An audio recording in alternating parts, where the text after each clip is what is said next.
Nordischer Klang Podcast. Gespräche über Musik und Kultur.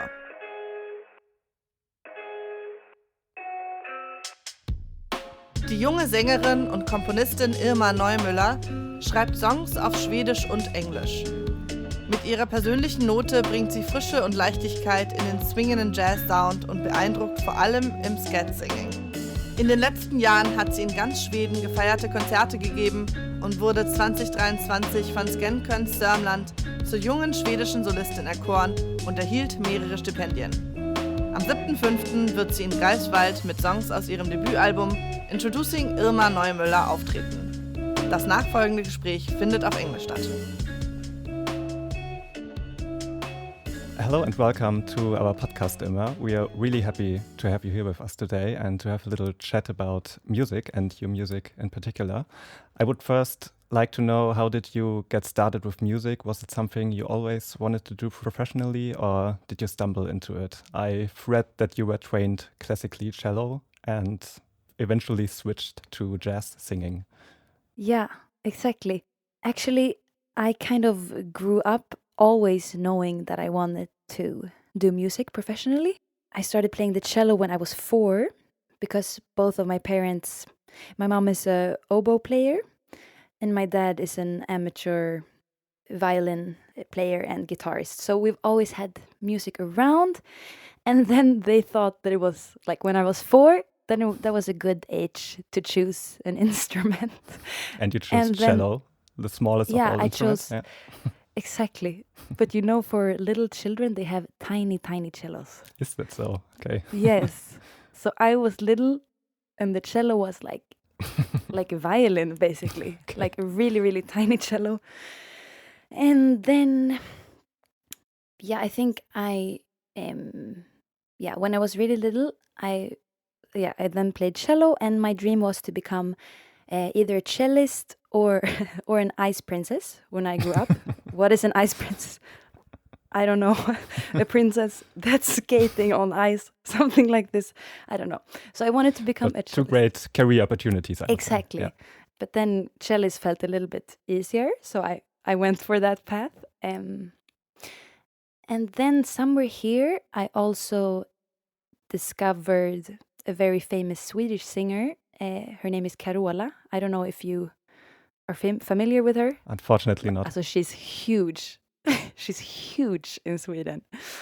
And I decided that I wanted to become a pop star, just like her. Okay. So it was then cellist or pop star. Okay. And then it ended up being jazz. Yeah, exactly. Because, so I studied classical music and cello as my main instrument until I was 15, I think. And then when I was starting high school, I decided that, no, I want to focus on my singing. Yeah. When I was in high school, I had some friends that were doing jazz. So then I kind of, felt inspired. And, me coming from the classical world, I was used to practicing a lot. And jazz is, as we know, seen as quite hard. And you need to know a lot of theory, and you need to study and practice. So I think that's also a part why I started wanting to do jazz. It's a clearer path to choose if you want to practice something. You can study a certain scale, and then you can sing that scale. How do you study to become a pop star? I don't know. Yeah, there's already like a whole pathway to jazz, I would say, with all the schools and all the knowledge that is around it. Yeah. Exactly. So what sort of music did you grow up listening to? Were you also really into classical music? No, classical was only what I played. Okay. And I loved that too, but that was not the things I had on my iPod. On my iPod, I had a lot of like Swedish pop and schlager. Okay. Actually, I really loved this extravagant thing.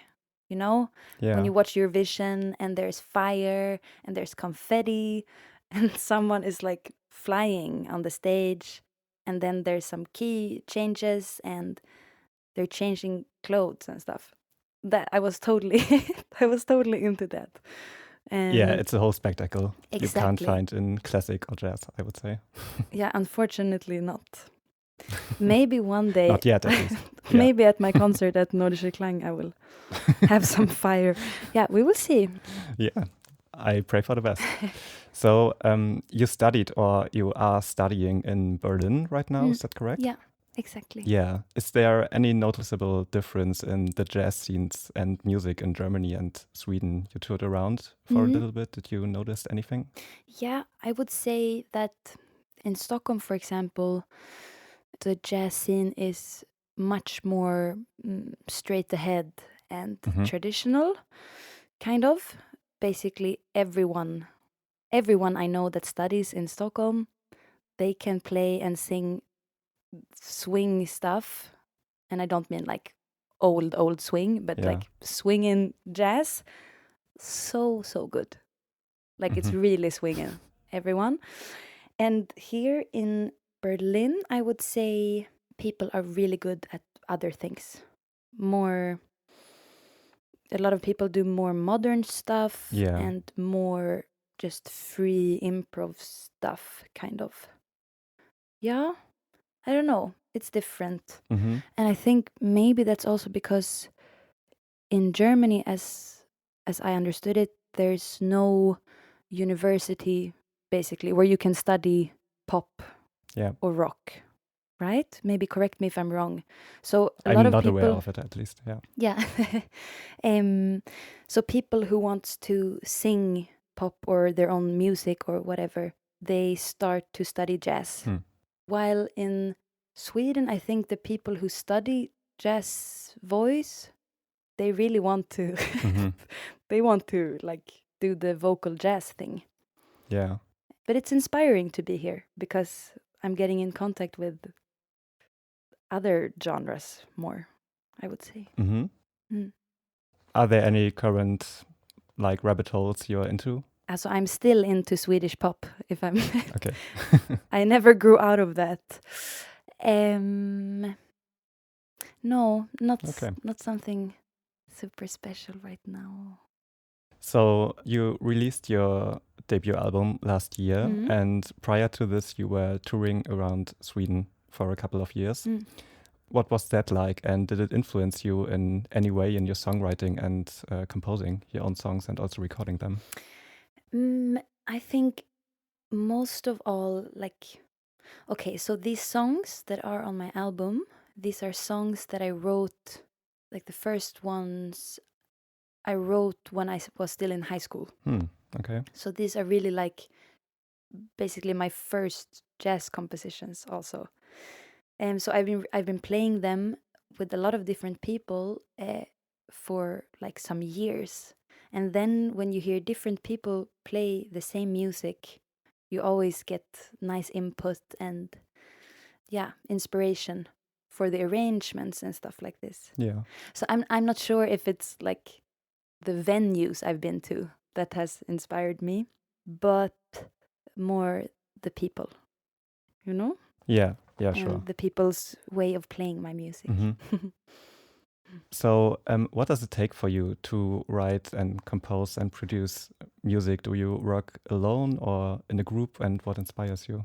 I usually work alone, but now recently I've been writing some pop music with a singer here, and then we've done everything together, and that's also really, I don't know, it's fun because then you have to compromise in a way. Yeah. You have to really trust the other person. So maybe she suggests something, and first I'm like, really? But then I like, okay, let's go for this. And in the end, it turns out so good because it's not, it's easy when you're just listening to yourself all the time. Yeah. That you always take the same way because that's how like the brain works. Yeah. It goes the same direction. You hear this chord and then, after that, I hear this. Yeah, but they are like a possibility and variety of other chords you could play. Exactly. Yeah, definitely. There are endless possibilities, Yeah. basically. But this whole album, I wrote and composed everything alone. Maybe some lyric here and there. Hmm. I asked a friend, Yeah. what do you think? I need something here. And then someone comes with an input. Hmm. Yeah, it's fun working together too. It is. Yeah, because the music on the album seems so organic and Mm. well put together. Thank you. And you have a really talented artists on it as well. I especially adore the whole drum section. Mm. It sounds amazing, like it's so clear Yeah. and really loud in the mix, which is not Mm. usual in jazz, I would say. Yeah. I'm really, really happy about the band that I have on the album. They're so great and nice and just great musicians. Yeah, you can definitely hear it. So there is like a 50-50 ratio of songs in Swedish and English on the Yes, album. yeah. Is the choice of language significant to you? And if so, how? I think some songs, when I started writing them, I just heard them in the language, kind of. Yeah. I think most of the songs on the album, I just sat down at the piano one day and I'm playing some chords, humming a melody, and maybe singing some nonsense. Yeah. And then I discover if the nonsense is more English or more Swedish. Okay. And then I kind of take it from there. You know, there are some notes in some of the songs that I remember when I wrote it. I'm like, this word needs to be on this note. Hmm. I just hear it so clearly. And then I kind of needed to puzzle everything else together so it made sense also. Hmm. So sometimes I really hear a specific word for a specific spot in the music, I think. Yeah. Yeah, interesting. Okay. So correct me if I'm wrong, but at least judging from the album, you do like to scat Yeah. a lot. How did this develop and how do you go about it? Like, is there a lot of rehearsal you're doing? Is it just improvisation? And is it different from the recording or when you play it live? From the beginning, when I started scatting, like I studied at this pre-college in south of Sweden with a lot of talented jazz singers.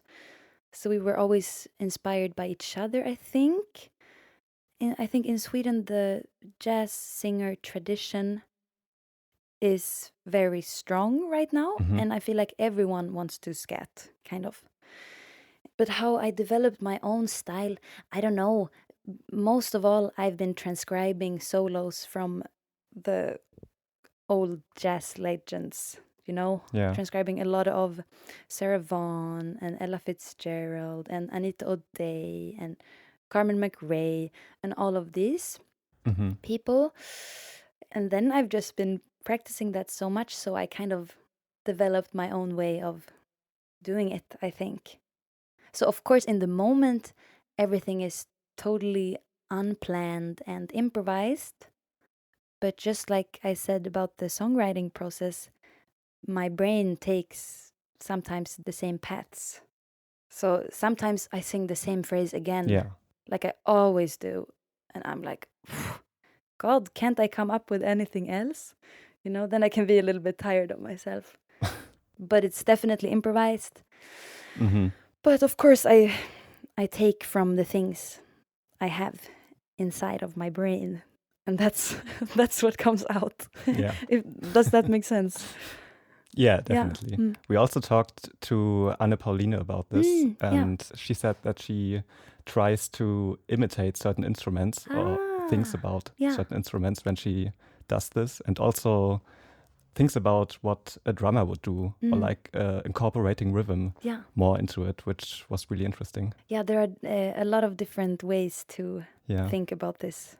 You can imagine a lot of different things, or some people just go with the flow, and other people try to really like follow the harmony very clearly, or you know. And by doing all of these different exercises, like for example imitating an instrument, then you open up new spaces in your brain. I don't know, open up, yeah, you know what I mean. Yeah. So, when you play in Greifswald at the Nordischer Klang, which you're gonna do, is it like a repertoire you're gonna play? Do you have some unreleased songs you're going to play? Is it some covers, or do you just play your own music? I will mostly play the songs from my album, Yeah. but I also have some unreleased material that I'm gonna play, and I'm looking forward so much to Yeah. that. Yeah, me too, definitely. So, yeah, we're at the end already. And our last question is a little nod to the great literary studies podcast, Nordlit. And they always ask their guests, if you could talk to your younger, in this case, musical self, what would you tell her? Is there any advice you would give to yourself? Any lessons you've learned along the way? The thing is that I'm still quite young, you know? Yeah. So it's like, what would I tell 10-year-old Irma?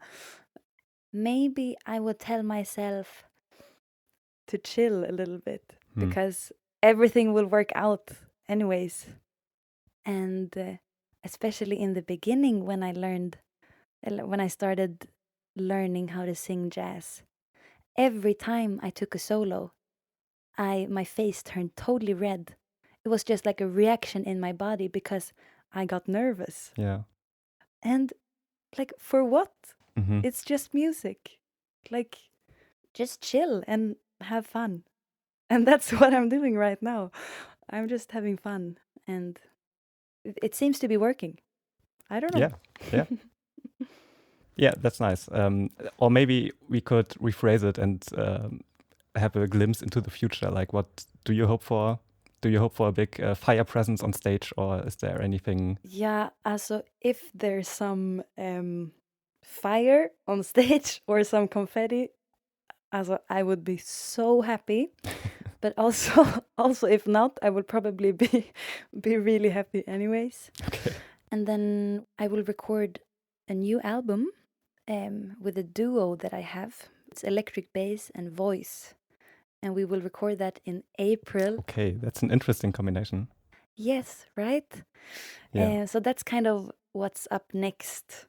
So we're gonna record and hopefully release it this fall sometime already.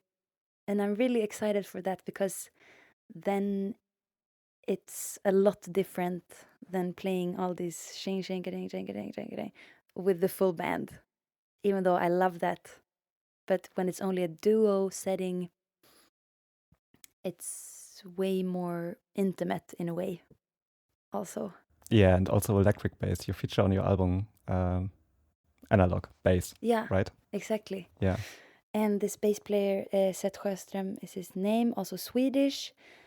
He's incredible.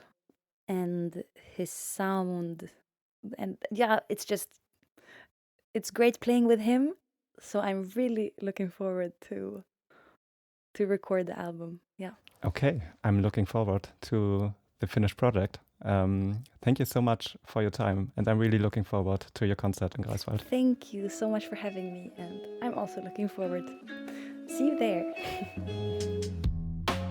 Dieser Podcast wurde im Rahmen des Festivals Nordischer Klang produziert. Das Programm und Tickets gibt es auf der Website www.nordischerklang.de. Moderiert hat Tim Pfeifer. Für Technik und Postproduktion war Alva Reifenstein verantwortlich. Die redaktionelle Leitung lag bei Henrike Thauer und Westfeld. Intro und Outro wurden von Johanna Mertl gesprochen. Die Musik ist von Tim Pfeifer.